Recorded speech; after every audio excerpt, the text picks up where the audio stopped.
Zalantzari gabe, Himalaia munduko mendi lerrorik liluragarriena da. Mendirik handienak bertan baitaude, batzu 8.000 metro baino garaiagoak. Asiako kontinentearen erdi hegoaldean kokaturik, 2.500 kilometrotako luzera eta 200 kilometrotako zabalera du. Himalaia ordea, mendi handiak baino gehiago da. Kultura eta sinismen anitzen puzzlea da. Budismoan, hinduismoan edota islamean sinisten duten gizarte nomada eta sedentarioak biltzen ditu. Eta gizarte hauen hartu emanak eraginda, mendiarteko bidegurutze sarea ere bada.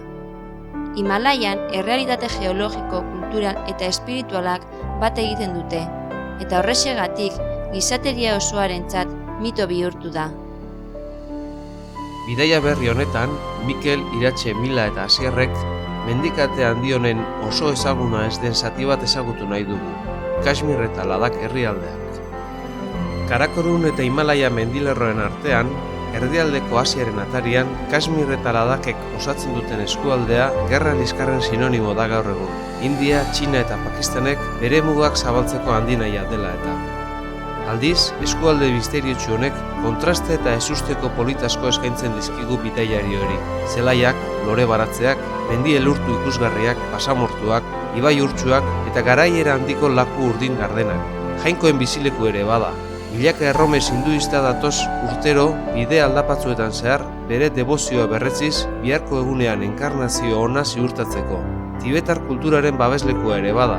Ladakheko paisaia idor eta hunkigarrian monastegi budistek han eta hemen sakabanaturik aurki daitezkelarik. Ostera, Kashmir bailara, islamarentzat lorategia da.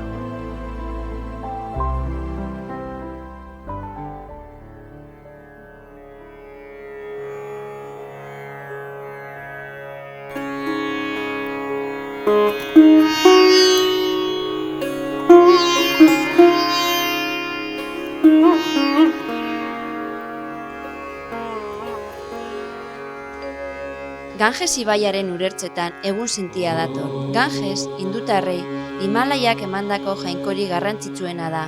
Gure bidaia hemen hasiko dugu beranduago mendietan aurkituko dugun hinduismo erlijioa ezagutzeko asmoarekin. Ganges ibaia edo ama Ganga, sanskrito hizkuntzan jarioan doana esan nahi du, eta hinduen ama jainkoa da. Indiako mitologiaren arabera, Ganga, Himalaiatarren imaban erregearen alaba zen. Ikutzen zuen guztia purifikatzeko ahalmena zuen. Horrexegatik, jainkoek zerura eraman zuten erregearen baimenaz. Garai haietan, Asura Deabroen eraginez lurrean bizimodua esan erreza. Deabroen aurkako borrokan, lurra urik gabe geratu eta erabat lehortu zen. Ezusteko horren aurrean, Bagiraz erregeak Brahma jainkoari Ganga zerutik lurrera bueltatu zedin eskatu zion. Ekintza hau etzen erraza, Ganga zuzenean lurrera jaitxiz gero, honen indarraren eraginez lurra bi zatitan apurtzeko arriskua baitzegoen. Horrexegatik, Shiva jainkoari laguntza eskatu zioten, bere hilearte korapilotzuan Gangaren jaitsieran moteldu zedin. Geroztik, hinduek Gangaren urpuruetan garbitzen dute bere bekatua.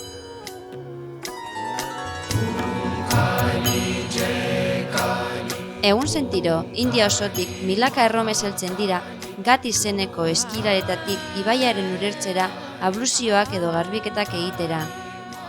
Ikuskizuna miresgarria da.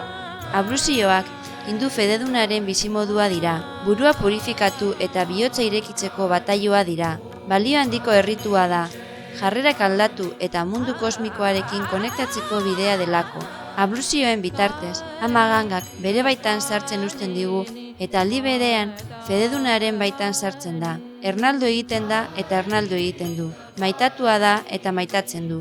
Honela, fededunak ama Gangaren indar kosmikoa bete-betean bizi du. Lehen da bizi errezu edo mantra sakarratua esaten dute.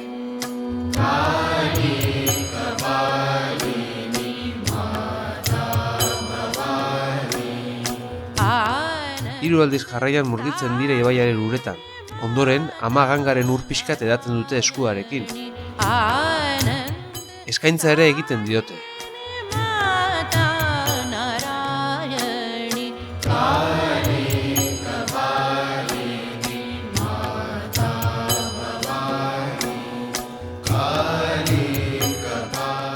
Azkenik, norberak nahi duena egin dezake. Haginak edo gorputza garbitu, igeri, arropa garbitu. Erromesen etorrera dela eta, gat hauetan bizitza komertziala ere garatzen da. Lora saltzaileak, bizarginak.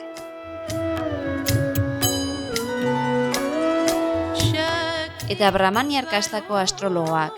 Fededunak eurengana hurbiltzen dira, beraien bizimodua hobetzeko seinale bila, ordainsariaren truke noski. Astrologo hauen artean lotxagabe asko dago. Argazkiko honek, 50 euroren truke, gure familiaren karma hobetzeko errezuak egitea eskaini digu. Guzti hau, Varanasin gertatzen ari da, Indiako hiririk sakratuenean. Varanasi, Ganges ibaiaren erdigune geografiko eta simbolikoan kokatzen da. Himalaiako iturburuaren eta Bengalako golkoko itsasoraketaren erdibidean hain zuzen. Varanasi, Ganges ibaiaren urertzetan aintzinan jasotako portu espirituala da. Ordenik gabe, tenpluak, etxeak, zuhaitzak bata bestearen gainean eraiki dira. Hauen artean, kaletxo estu eta zikinek laberinto konplexua osatzen dute, kotxe eta karroak sartu ezin direlarik. Sekulako giroa, usain nahasketa eta gizon emakume bitxiak aurkitu ditu.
Varanasi maitatu eta gorrotatzeko arrazoia behiak dira. Kale artean onai aurkitu ditzakegu, baita bere kakapiloak ere bai. Hinduismoan, behi animalia sakratua da, horrexegatik ez ditu inor molestatzen, eta normalean edateko eta jateko ematen zaie.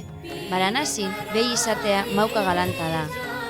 Varanasi txunditzen duen hiria da, ez du inor asolagabe usten. Indiaren esentzia biltzen duen hiria da. Indiako emakumeen edertasuna ere deigarria da. Bere janzkera tradizionala sari izena du.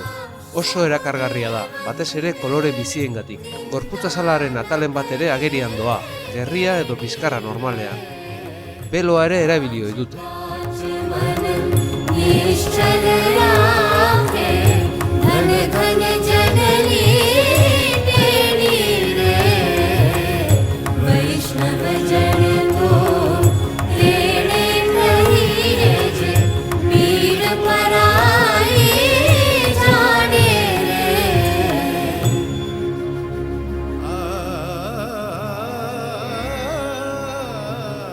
Ganges ibaiaren barrenagoaz orain, kale arteko klaustrofobia eta zurrunbilotik ihesi. Txalupatik hiriaren ikuspegi berria daukagu. Zenbait eraikuntza eta jauregi urak hartuta daude. Montzoi garaian gaudenez, euri handien ondorioz ibaia gainezka baidator.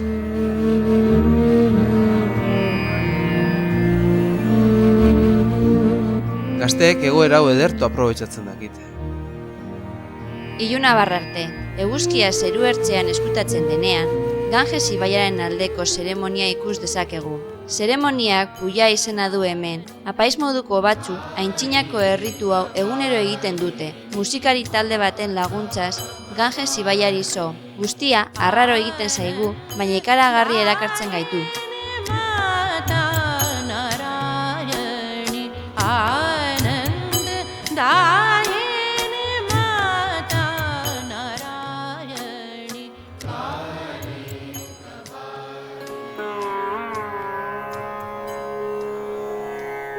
Trena garraio modu edatuena da Indian.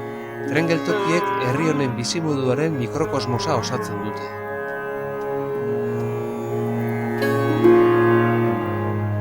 Himalaiara gure bideari ekin aurretik, Yamuna ibaiaren urertzetan geldialdi bat egingo dugu. Yamuna Gangesaren ibaiadar nagusiena da, eta bertan aurkitzen da Taj Mahal eraikina, munduko 7 mirarietako. Mogol dinastiako Shah Jahan enperadore musulmanak eraiki zuen.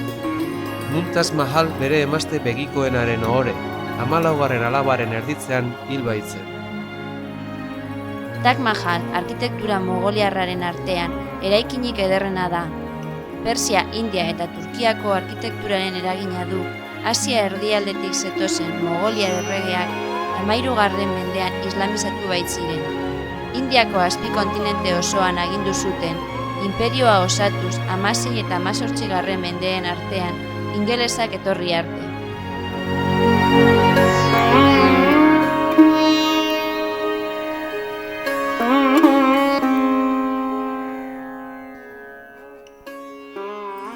Mendebaldeko Himalaiara gure bidaia Kashmirreko bailaran hasiko dugu. Bailara honi ekialdeko Suitza ere esaten zaio. Bailara oso berdea eta emankorra baita, eta Pir Panja eta Himalaiako mendiez inguratuta baitago. 1007 metrotako garaieran, 130 kilometrotako luzera eta 35 kilometrotako zabalera du bailara. Gaur egun, Indiako eta Pakistango gobernuek eskualdea berenganatzeko mutur joka ari diren arren, eta dagoeneko 3 gerrate jasan duten arren, Kashmirren historia luzea eta emankorra da. Duela 5.000 urte, herri indoeuropearrak heldu ziren. Bertako kultura neolitiko txinatarra baztertuaz. Indoeuropear hauen hizkuntza Kashmiria bihurtu zen beranduago. Lehendabiziko erreinuek erlijio bediarra, beranduago hinduismo bihurtuko zena onartu zuten. Kristo aurreko 3. mendean, Mauriana dinastiako enperadoreak, Asoka handiak, Esrinaga sortu zuen, eta berari esker budismoa Kashmirrera heldu zen, eta laster budismoaren erdigune bihurtu zen.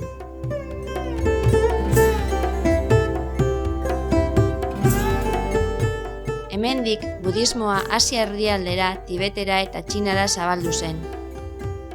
Kristo ondoren, 1000. urtetik aurrera, poliki-poliki kultura islamiarra sartzen hasi zen Asia erdialdetik. 1320. urtean, noblezia hinduarrak onartuta, Ritxana izeneko ladakeko budista batek Kashmirren agindu hartu zuen eta musulman bihurtu zen. Ordutik aurrera, zenbait erregealditan izan ezik, musulmanak eta hinduarrak elkarrekin pakean bizi izan dira. Are gehiago, santu eta leku berdinak gurtu izan dituzte. Poliki-poliki, turko-afganoen eta persiarren influentzia jasotzen hasi ziren, gaur egungo Kashmirren izaeraren oinarriak ezarriz. 16. mendearen bukaeran, Kashmir Indiako Mongolen inperioan sartu zen, Indiako musulmanekin bat eginez. Azken hauek ere, gainontzeko erlijioekin toleranteak izan ziren. 2 mende beranduago, afganoek bailara konkistatu zuten, komunitate hinduarraren aurka gogor eginez. Hinduarrek laguntza eskatu zuten Punjabeko Sikh Maharajarei. 19. mendearen hasieran, Sikhtarrek Kashmir konkistatu zuten, eta oraingoan musulmanek jasan zuten errepresioa. 19. mendearen erdialdean, Britaniarrek Sikhtarrak agindutik kendu zituzten eta Kashmir Jammu herrialdearekin eta Ladakekin bat egin zuten. Jammu eta Kashmir printxerri erdi independientea sortu zuten, Maharaja hindu baten agindupean jarriaz. 1947an, Britaniarrak bere inperioa Pakistan eta India artean banatu zutenean, Jammu eta Kashmirren egoera ez zen argitu. Laster, Kashmir independiente baten nahia zabaldu zen. Tamalez, 2 hilabete beranduago, 5.000 soldadu pakistaniar Esrinagarren sartu ziren lurraldeaz jabetzeko asmoz. Maharajak laguntza eskatu zion Indiako gobernuari. Honek, baldintza gisa, Indiaren parte izateko erreferenduna egitea eskatu zion. Honela, Indiak pakistaniarrek indarrez hartutako lurralderen zati bat eskuratu zuen arren, bi potentzien artean guda sortu zen. 1957 urtearen amaieran, Nazio Batuen aurrean, Suetenerako mugak adostu zituzten. Ondorioz, Kashmiren zati bat Pakistango probintzia da, eta bestea, Indiaren menpe dagoen Jammu eta Kashmir eskualdea osatzen du. Erreferendunik ez da inoiz egin. Herrinagarren, Indiako Kashmirreko hiriburuan bizitza dal laku ederraren inguruan ematen da. Lakua urgaineko etxez beteta dago, lakuaren edertasunarekin batera turismo erakarle garrantzitsuenak direla. Urgaineko etxeak 19. mendean eraiki ziren, Kashmirreko marajak Britaniarrei lurra erosten ez zietelako uzten. Britaniarrek Mongoliar enperadoreak bezala, uda garaia Kashmirren igarotzea oso gustoko zuten. Debekuaren aurrean, lakuan itsasuntziak eraiki zituzten etxe bizitza gisa, eta ondorioz urgaineko etxe hauek dal lakuaren barruan Inglaterrako zati bat bailira hartu zuten. Gaur egun turistentzat ostatu bihurtu dira. India osoko aberatzak ere oso gustoko baitute Kashmir eskualdea, eta turismo honi esker bizi dira milaka Kashmir. Urgaineko etxeek 20 metrotako luzera dute. Barruan egongela, jangela, sukaldea, komunak, logelak eta balkoia ere badute. Dekorazioa ingles estilokoa da.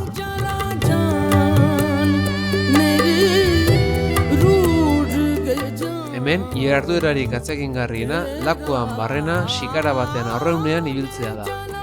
Xikara gondolaren pareko untzitsua da.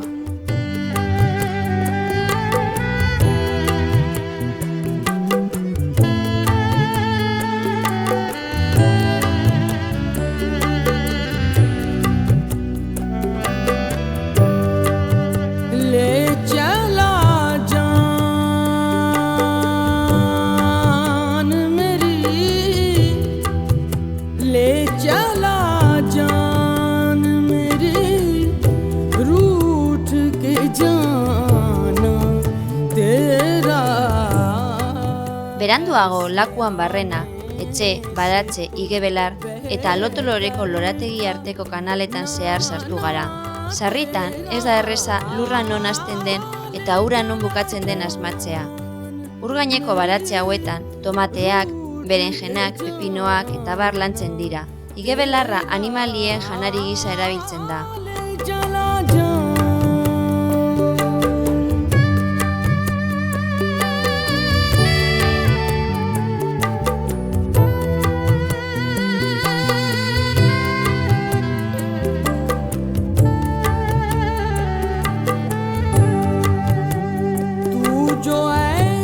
Etxe flotante batzu denda gisa antolatuta daude. Tabakoa, lora, pasminak eta abar saltzeko turistentzat batez ere.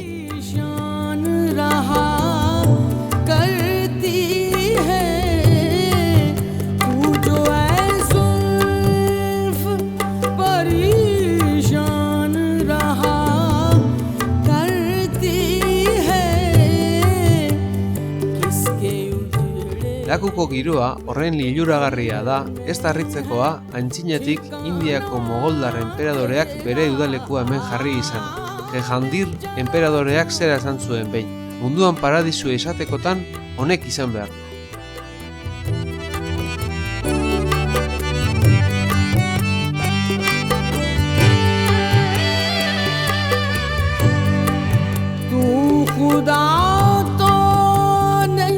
Lakuko gertakizunik ikusgarriena egun sendiro gertatzen da goizeko 5 ingurua. Ehundaka xikara, lakua eta bere kanalen laberintoa zaharkatzen dute urgaineko lore eta baratz produktuen merkatura etortzeko. Saltzaile eta erosleak xikara artean erraz mugitzen dira, bata besteari tira eta bultza eginez. Horrexegatik, zein dabilen erosten eta zein saltzen asmatzea ez da lan erraza. Seguruenik bi ekintzak aldi berean egiten dituzte. Argi dagoena, merkatuko salerosketa gizonezkoen lana dela.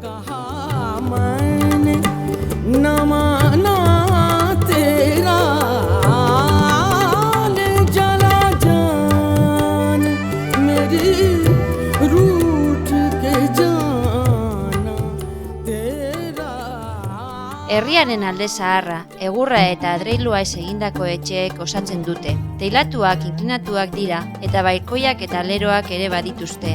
Edozein hiriko alde zahar guztietan bezala, kaleak hemen ere nahiko estuak dira.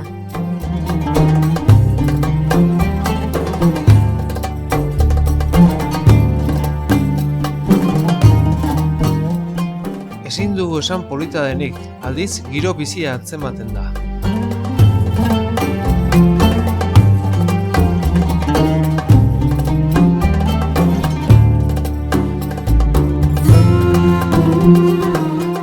Kashmirren aurpegikeria hinduarioa da. tea eratea eta urezko pipa erretzea ere atsegin dute, erdialdeko Asiako herrialde askotan bezala.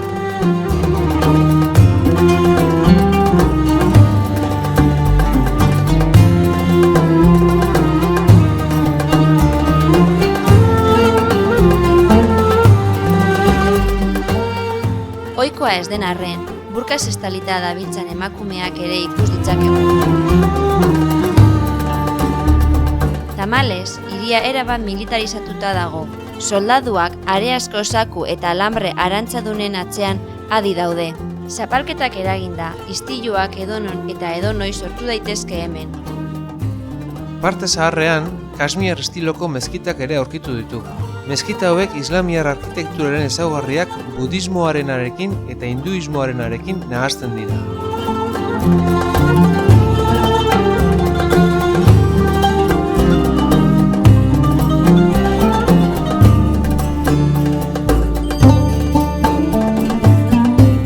Mezkitarik ikusgarriena, Asrabat izenekoa, Dal lakuaren urertzetan aurkitu dugu.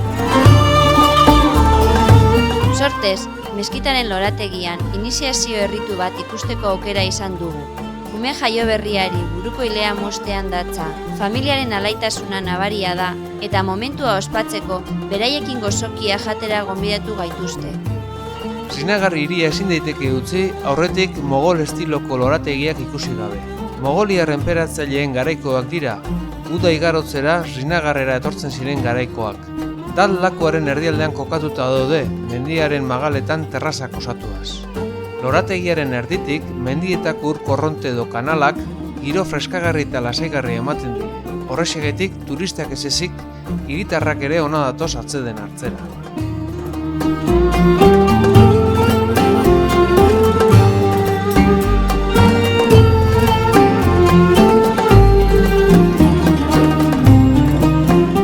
Ez dago Srinagar hiria utzi eta abentura berri aurre egiteko modu hobeagorik Dal laku liluragarrian ilunabarron iso agur esatea baino.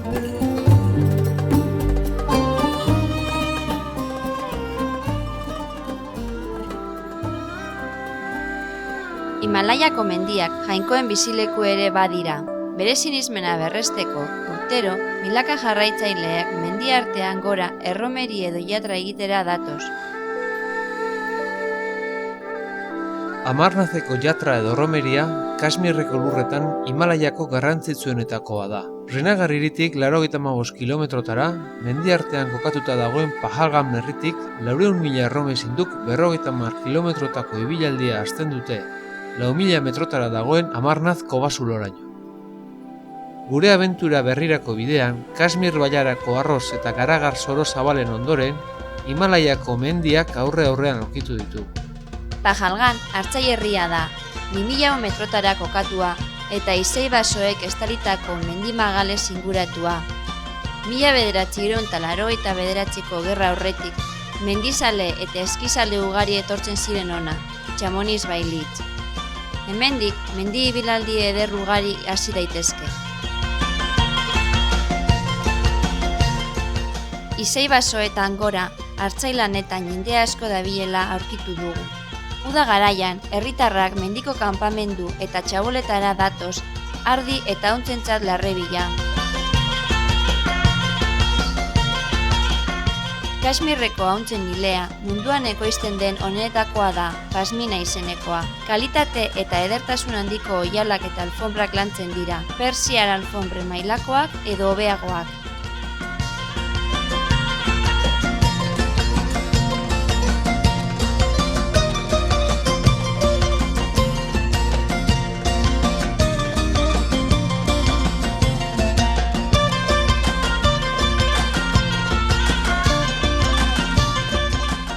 Mendietako gizonen gerrilari afganoen itxurak gogorrak eta trebeak direla erakusten digu. Gizon hauen jatorri indoarioaren zalantzarik ez dago.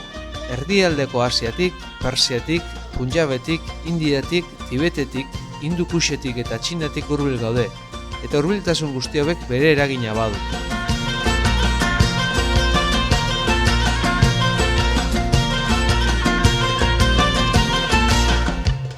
Harrigarria bada ere, gehiengo musulmana den herri honetan peregrinazio hindu garrantzitsuenetakoa ospatzen da urtero. Pahalgan herrian hasten da, eta guztira 50 kilometro burutu behar dira 4 eguneko ibilaldian, 4.100 metrotara dagoen Amarnat leizazulo sakratura heldu aurretik. Bidean, 3.500 eta 4.500 metrotako pixo eta majagunaz lepoak genditu behar dira. Guk, erromes gehienak bezalaxe, 3 eguneko zeharkaldi egingo dugu. Lehendabiziko etapa asfaltatu berria denez, inork ez duelako oinez egiten, eta autogidari zoroen bidean ibiltzea oso arriskutsua delako. Kobasulora heldu ondoren, Baltaierrira jaitsiko gara, ladakerako bidea hartzeko.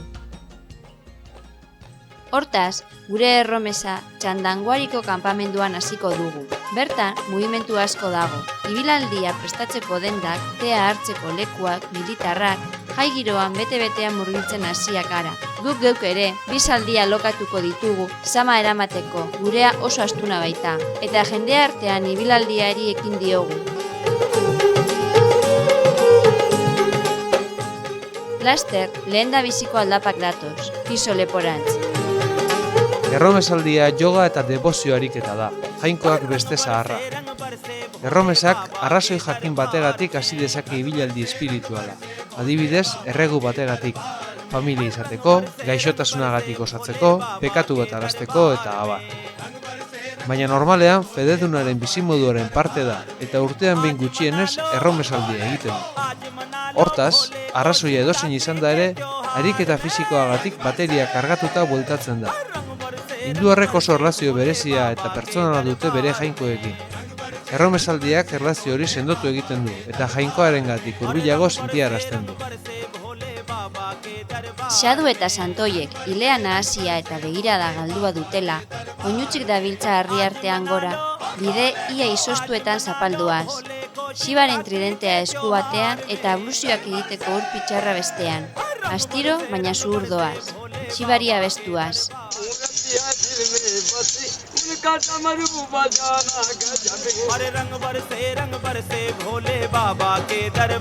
Bizitza emankorra izan ondoren, askok familia osatutakoak dira, hiritar izateari uko egin diote, bizimodu espiritualari ekinez. Diotenez, barni espiritu horren sendoa dutenez, mendietako hotzarengatik babes daude.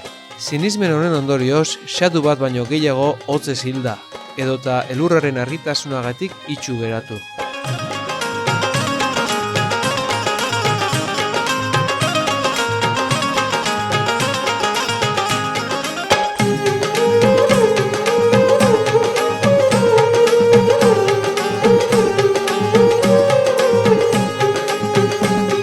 Bestetik, klase ertaineko erromesak janskera eta oinetako dotore eta egokiagoa daramate, batzu lodikoteak ere badira.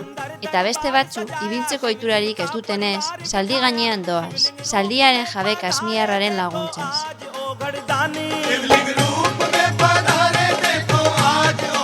Aberatsak ordea, palankinean eserita doaz, 4 edo 5 kasmiar porteadoreen bizkar gainean.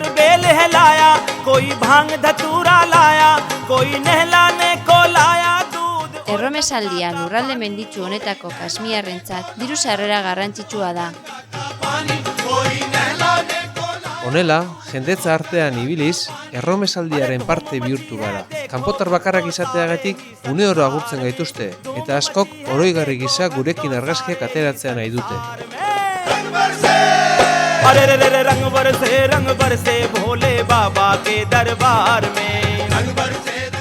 Ibiliala, bidea gero eta ikusgarriagoa da. Inguruan 5.000 eta 6.000 metrotako mendiak, glasiareak, ibaiak eta lakuak ikusgai.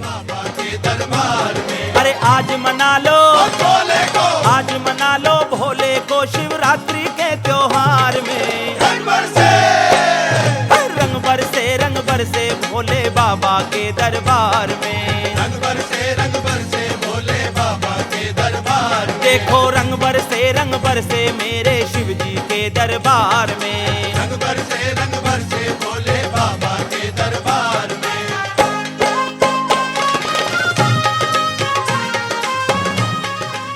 Bide osoa erabat militarizatua dago. 200 metroro zaintza postua dago. Kasmirreko independentista abertzaleentzat erromesaldia provokazioa dela salatzen baitute. Aldiz, datu historikoen arabera, duela 2000 urte ere ohitura hau bazen hemen, islama erlijioa finkatu baina askoz aurrerago.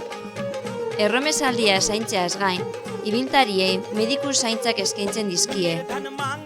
Janaria eta edaria hornitzeko 5-6 kilometroka atzedenerako kanpamentuak aurki daitezke. Lo egiteko 3 kanpamentu daude ibilaldi osoa.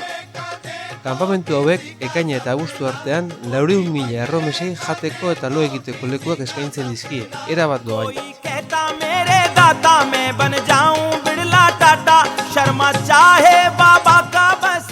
Janari mota asko dauden arren, pikante gehiegi dutenez, guztiak antzeko zaporea dutela sentitzen dugu. Ogia bera ere pikantea da. Erabateko integrazioa lortu nahi dugunez, beste erromesekin bazkaldu eta faltzen dugu. Lehendabiziko afaria, arroza lentejekin ahaztua, segurua dirudien arren, gure sabeletan kristoren kalteak eragin ditu. Eta ondorioz, gainontzeko ibilaldi osoa ia jangabe jasan beharko dugu. Afariaren ondoren, Shiva jainkoari kantu datoz.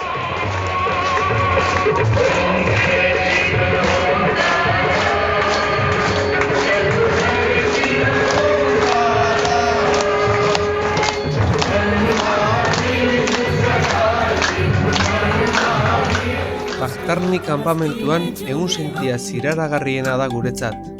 Alde batetik paisaia ikusgarriagatik eta bestetik etapa honek Kobazulo sakratura eramango gaituela.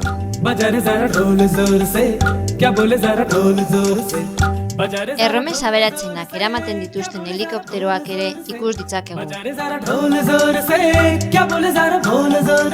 Azkenik, arroila estu baten bukaeran, kanpamendu baten gainean, Kobazuloa ikus dezakegu. Kanpamenduan, oroigarriak eta Shivarentzat eskaintzak saltzen dituzte. Guk ere bat erosi eta aurrera goaz.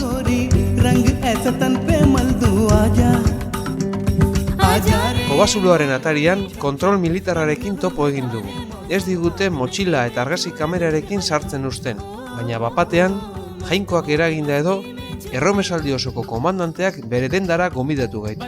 Bizitaren ondoren, argazkiak ateratzeko baimena eman eta gu zaintzeko eskolta berezia jarri dugu.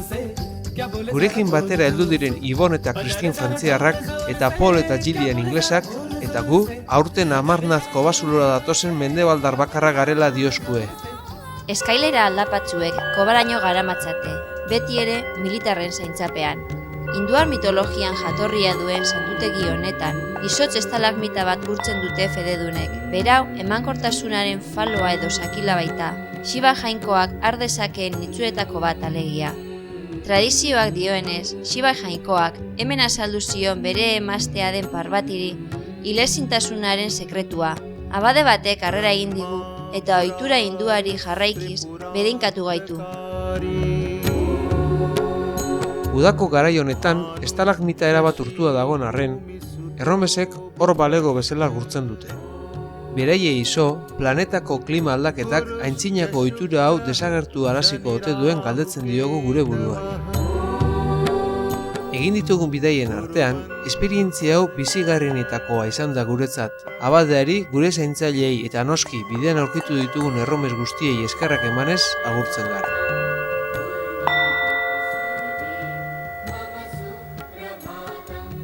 Gure hurrengo helmuga mendebaldeko Himalaia Ladak herrialdea da. 10 eguneko ibilaldian Zanskar bailara zeharkatuko dugu Indo ibaiaren bailararaino, eta handik Pangon txolakura joango gara, Tibeteko mugaraino. Ladak Himalaiako herrialdea da, mendikate erraldoiez inguratua. Iparraldean Karakorun eta Ladakeko mendikateak, eta hegoaldean Himalaiako mendikatea. Hortaz, Tibeteko antiplanoan ere kokatzen da. Kulturalki ere Tibetekin lotura handia duen herrialdea da, horrexegatik Tibet txiki ere deitzen diote. Ladakeko lehen biztanleak, Mons eta Dardi herri indoarioak ziren. 9. mendeaz geroztik, Ladak herrialde independentia izan zen. Ladak, Kashmir eta Txina arteko karabana komertzialen pasabidea izan zen beti, zetaren bidearekin konektatzen zuelarik. Budismoa Ladakera Kashmirretik heldu zen 2. mendean. 15 eta 17 mende artean, etengabeko erasoak jasan izan zituzten Kashmir, Erdialdeko Asia eta Batistango musulmanen eskutik. Eta 17 mendearen bukaeran, 5. Dalai Lamaren armadaren eskutik. Ladaken historia erabat aldatu zen 1830 hamarkadan, Dogra ejazitoak indarrez hartu zuenean, eta Jammu eta Kashmirren probintziaren barne izatera pasatu zenean, gaur egun arte. Probintzia berri honen 70% Ladakek osatzen du. 1949 eta 1962 artean, Ladakek azken erasoa jasan zuen. Oraingoan, txinatarrak Aksai-Chin lurraldea berenganatu nahi zuten Xinjiang eta Tibet bere probintziak errepidez lotu ahal izaten. 1985 geroztik, Ladakeko garapen autonomerako kontseiluak autonomia gehiago lortu nahi du. Jammu eta Kashmirrekin lotura kultural oso gutxi baitute. Baltai herrian, Ladakera bidaia hasi dugu, aintzinako karabanen bideari darraiz. 3500 metrotara Zohila mendatea zaharkatuz, Dras, Kargil, Suru eta Randun bailaretara jitsiko gara. 420 kilometro autoz egin ondoren, Zanskar bailarako Padun herrira helduko gara. Sonarma herrian lurrorotako auto alkilatu dugu, Zohila mendateko errepide aldapatsu eta arriskutsuari aurre egiteko. Kamioien zirkulazioak bidaia oraindik arriskutsuago egiten dute. Ez da txantza, kamioi bat amildegian bera erori zen eta erreskaterako beste hau hondakina jasotzera etorri da. Mendatearen bestaldean abeltzaintzarako larre ugari dago, mendiartean beti.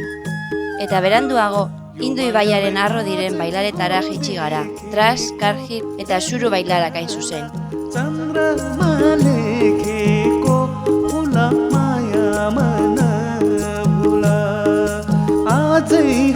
Hor aurreko mendietan, Pakistan eta Indiaren arteko muga lerroa dago, Pakistanek etengabe erasotzen duelarik.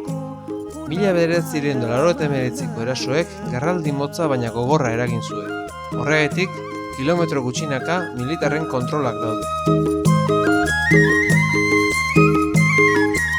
Politikoki bailara hauek Ladaken barnean izan arren, kulturalki Baltistan eta Dardistan eskualdeekin lotura handiagoa dute. Iparraldera goazen inean, Balti eta Dardi itxurako aurpegiak, indoarioak alegia, tibeto-mongoloide aurpegik erara aldatuz doaz.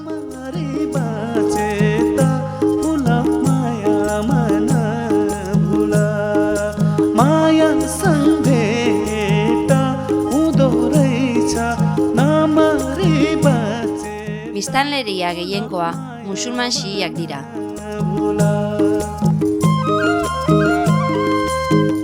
Suru bailara atzean utzi dugunean errepidea gaiztotu da 4400 metrotako Pentsila mendaterako bidea. Bestaldean Zanskar bailara dugu, 6000 metrotako Nun eta Kun mendien eta Drung Drang glasiarraren azpian. Randun Zanskar bailarako lehen herria da, zalantzarik gabe izaera budista duen lehen herria.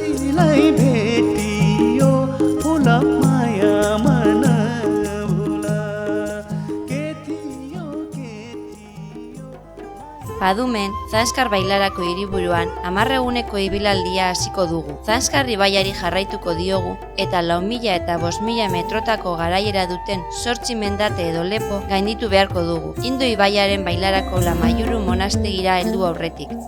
5000 metrotara Paribugo mendiaren oinetan, bailara zabal batean dago Padun, Zanskar bailarako administrazio gunea. Bertan, Stot eta Txarap ibaiak bat egiten dute, Zanskar ibaia sortzen.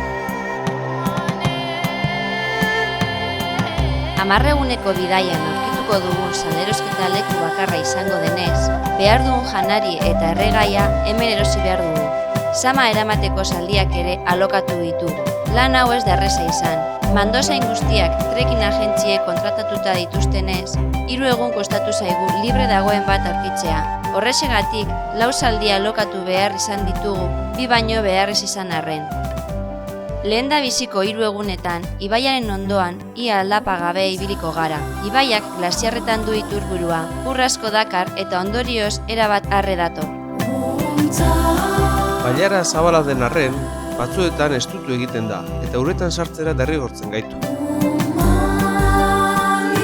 Inguruko paisaia ikusgarria da, Gure gainean 5.000 eta 6.000 metro arte jasotzen diren horma arraldoiengatik eta bere izaera idor eta latzagatik. Montzoia ez denez Himalaiaren mendebaldera heltzen eta negu luze eta gogorrean paisaia osoa elur eta izotzak estaltzen duenez, landaretzarik ezin da hasi hemen.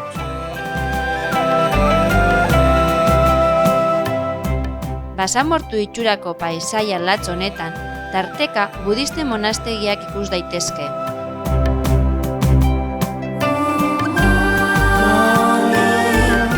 Bailara zehar, ibaiaren alde batean eta bestean, herrixkak ageri dira, garagar, garia, arto eta patata soroen aldamenean. Asa, azalorea eta idarrak ere lantzen dituzte. Ladakiar etxeak eguzkian lehortutako buztinaz eginda daude. Teilatua buztinazkoa den arren, egurradarrak eta enborrak sartzen zaizkio. Hormak metro bateko lodiera du. Eguzkiari begira dagoen aldean, kristalera handia jartzen da. Bi geruzatakoa. Eguzkiaren beroa aprobetxatuz, sukalde eta egongelak gisa erabiltzeko. Udan, animalien gorotzak eta egurradarrak teilatu gainean lehortzeko biltzen dituzte. Neguan, erregai gisa erabili ahal izateko. Herrixka guztien sarrera eta irteera, txorten batek eta mani-harriek bedenkatzen dute. Mani-harrietan budismoaren errezu edo mantra nagusiena idazten da. O Mani Padme Hum. Nekazariak jotake dabiltza egitaia segatzen. Uda bukatzear dago eta usta jaso beharra dago. Lehendabiziko hotzak eta edurrak etorri aurretik. Izatez, bi usta jasotzeko gai dira uda batean. Bailara honetan bizi diren 10.000 bantza askandarrak bizitza gogorrera ohituta daude.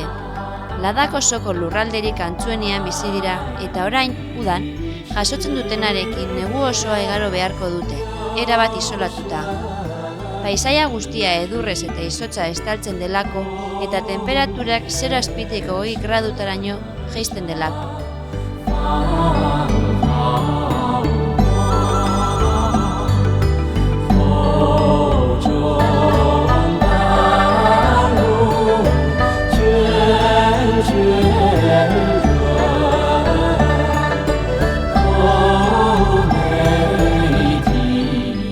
Bailararik emankorrenetan albertxikoak ere jasotzen dituzte.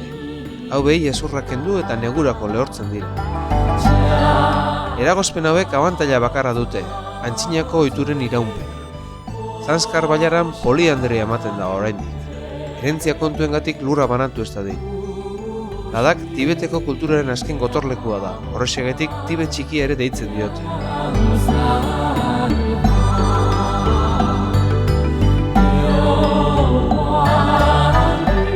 Beraien hizkuntzan zanskariera, ladakieraren dialektoa da.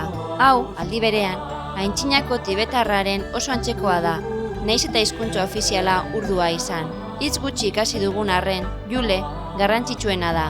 Kaixo, agur, mesedez eta eskerrik asko esateko balio baitu.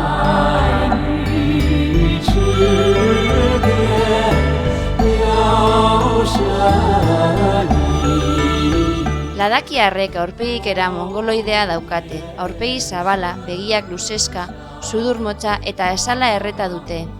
Aintzinatik komerzio bidea izan denez, inguru hauetatik ibili izan diren leinu hinduario eta mongoloideen nahastea dira.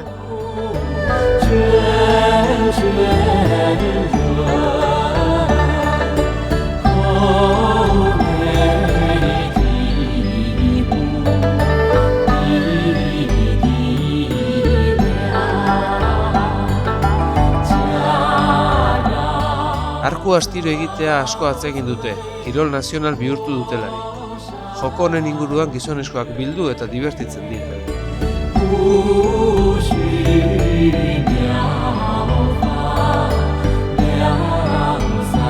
Arratzaldero herrixkauen ondoan jartzen dugu gure kanpamentua. Kanpamentu bitxia, batez ere sukalde eta jangelak gisa dugun kanpadenda. Zenjek, gure zaldizainak, plastikozko oial batekin eta adar eta soka luze batekin improvisatu du sukalde denda hau. Ez da oso erosoa, baina tira. Gainera, sukaldari lana berak egingo duela buruan sartu zaio. Horrelakorik adostu ez genuen arren. Birritan bertako etxeetan alokatzeko aukera ere izan dugu. Etxe barruko bizitza ezagutu ahal izateko. Dantza izena duen sukaldearen inguruan bizi dira. Gunerik zabalena da, alik eta gonbidatu gehien biltzeko.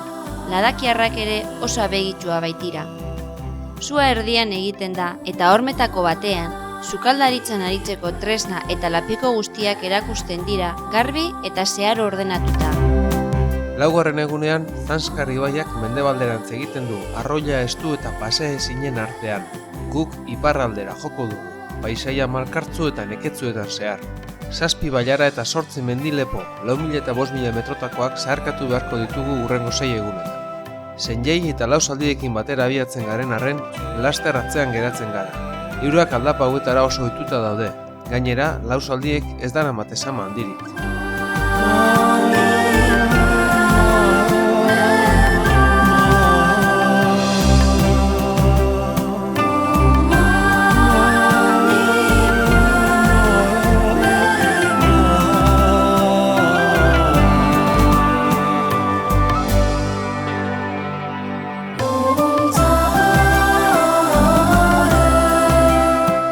Ibaiak zeharkatzea ez da txantxetako kontua.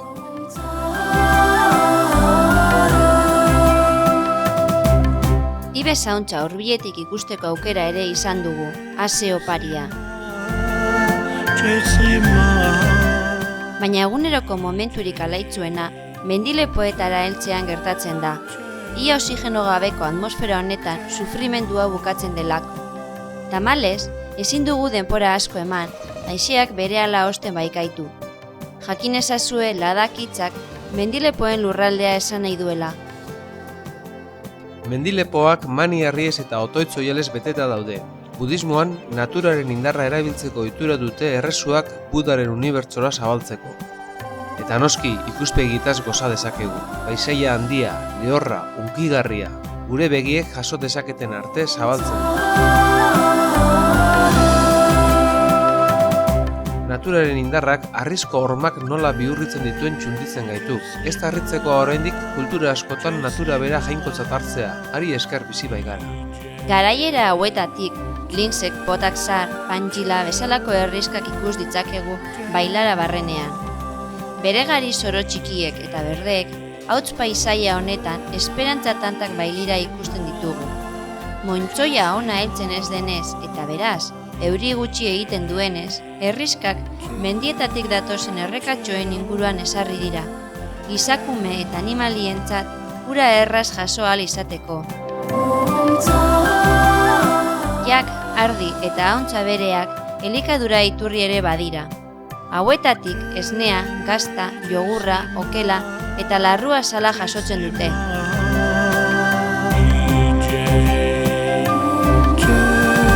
Goizero, emakumeak hauntz eta ardiekin herritik mendian gora abiatzen dira, larre urrien bila.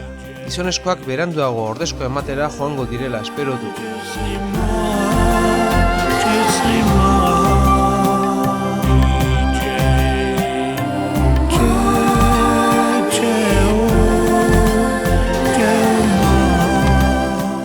Ibilaldiaren erdigunean, mendi artean isolaturik dagoen Linzateko monastegira heldu gara, eta bertan bidaia osoko esperientzia hoberenetakoa bizi izan du. Fraileek irribarre maitagarriaz ongi etorri ematen digute. Eskiotle, eskiotle, aurrera, aurrera, esanaz. Monastegi barruko horma eta txokoak oso fin landutako freskoez apainduta daudela aurkitu dugu.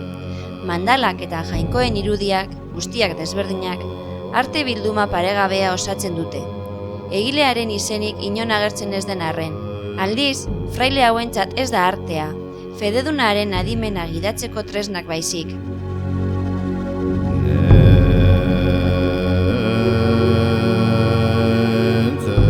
Izatez, budismoa ez da erlijioa, bizimodua antolatzeko filosofia eta kodigo morala baizik. Buda printzeak bere arima salbatzeko asmoarekin, bere aberastasun materialak alde batera utzi zuen lehenengoa izan zen. Eredu hau jarraituz, budismoa arau, ohitura eta jarrera multzoa da, adimena landuaz, honek jartzen dizkigun trampan gainditu eta nirbanara iristeko, hau da, desio gabe bizi eta errenkarnazio zikloa gainditu ahal izateko.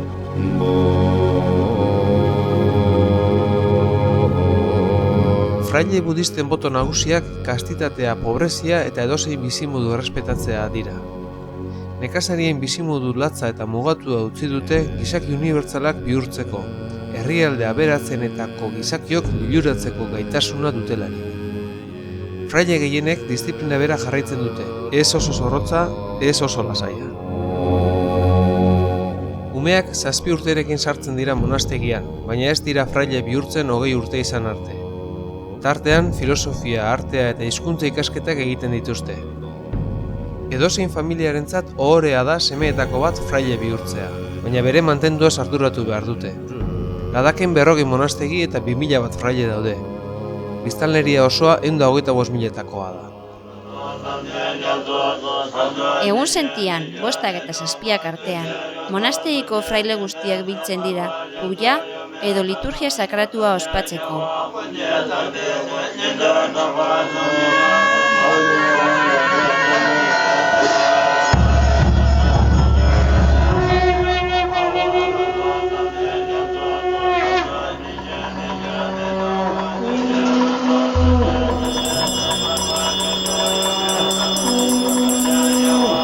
Mantrak behin eta berriz errepikatuz, fraileak alde batera eta bestera mugitzen dute burua eta bizkarra, hipnotizatuak baleude gisa.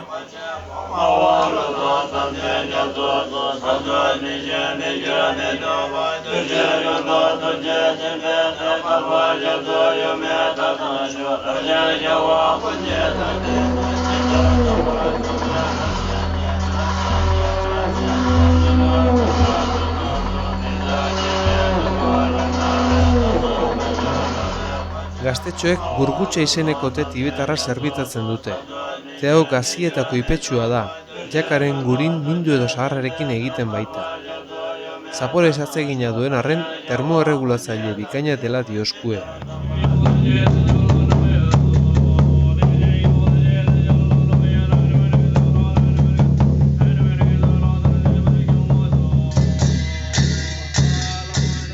Fraile batzuk mandala osatzen lanpetuta daude. Koloretako arepikorrak inbutu metalikoen bitartez plataforma baten gainean jaurtikitzen dira irudi bitxi bat osatuaz. Adimenaren utza iluminatua dela dioskue, hau da, adimenaren egoera puru. Irudia bukatu ondoren errekara botatzen da, honen indarrak unibertso sakratuan sakabanatu dezagun.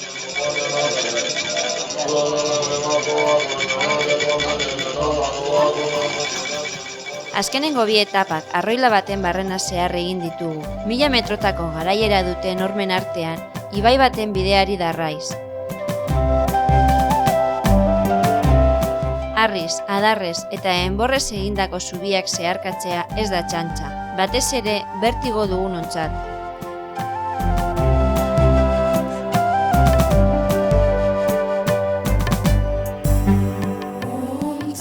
Zanskar bailara honek, aintzinatik jasan izan duen isolamenduak ez du asko iraungo. Padun eta Le artean egiten ari diren errepideari esker. Padun eta Karjin lotzen duen errepidearekin batera, Zanskarreko biztanleen bizimodua laster hasiko da aldatzen. Apurka, 10 egun aurrerago hasi genuen ibilaldia bukatzear dago. Azken urratzek Lamaiuru herrira eta bere monastegi ederrera garamatzak. Hemen sinjei agurtu dugu. Padun edo Dartxara itzuli beharko du orain, ahal badu turista talde batentzat edo bestelako salgaia garraiatzen. Sorte hon!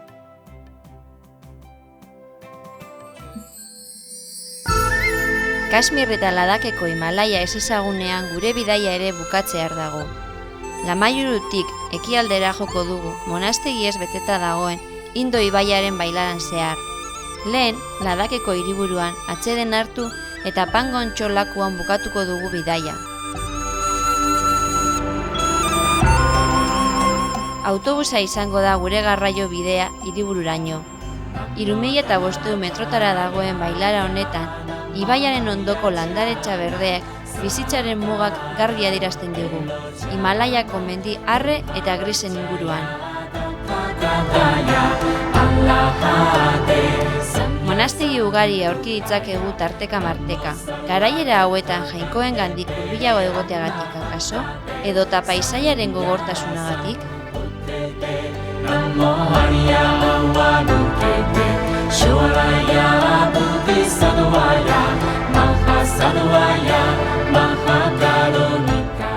1153 metrotako Stokangri mendia bere elur iraunkorrarekin, inguruko mendirik handiena eta ikusgarriena da. Ladakiarrek, tibetarrek bezala ez dute mendietara igotzea atsegin, jainkoen bizileko baitira. Le hiriburura heltzerakoan lasaitasun demasa sentitu dugu, azkenik dutxa baten ametsa errealitate bihurtuko da. Jauregi zahar batek hiria gailentzen du. Bertan bizi izan ziren erregeak 1830 urtera arte. Parte zaharra kale arteko laberintoa da. Budismoa eta islama elkarrekin bizi dira hirian.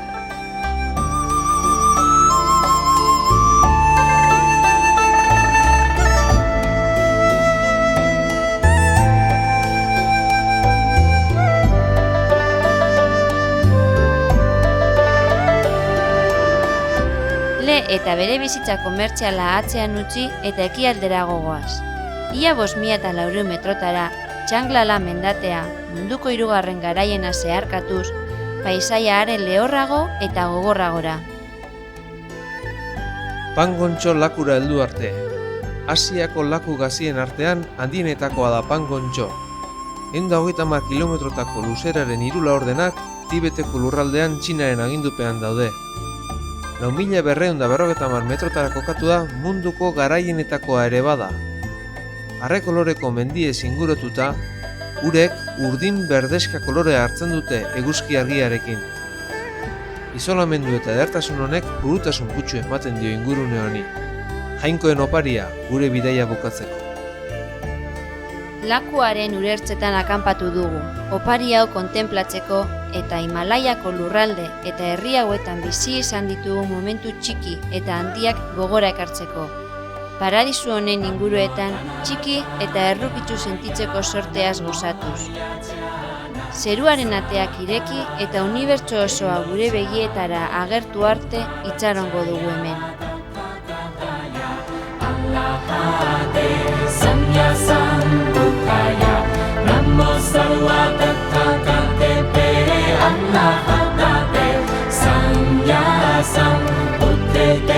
Namo